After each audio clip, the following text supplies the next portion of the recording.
یہ سمجھتے ہیں کہ اللہ سے وفا کا حق مذہب کی کچھ رسمیں پوری کر دینے سے ادا ہو جاتا ہے۔ انہیں معلوم ہونا چاہیے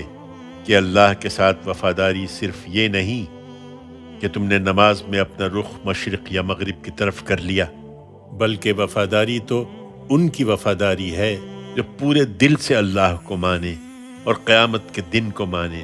اور اللہ کے فرشتوں کو مانے اور اس کی کتابوں کو مانے اور اس کے نبیوں کو مانے، اور مال کی محبت کے باوجود اسے قرابت مندوں، یتیموں، مسکینوں، مسافروں اور مانگنے والوں پر اور لوگوں کی گردنیں چھڑانے میں خرچ کریں،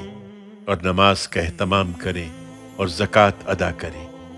اور وفاداری تو ان کی وفاداری ہے کہ جب عہد کر بیٹھے تو اپنے اس عہد کو پورا کرنے والے ہوں، اور خاص کر ان کی جو تنگی اور بیماری میں اور جنگ کے موقع پر ثابت قدم رہنے والے ہوں۔ یہی ہیں جو اللہ کے ساتھ اپنے عہد وفا میں سچے ہیں، اور یہی ہیں جو فی الواقع پرہیزگار ہیں۔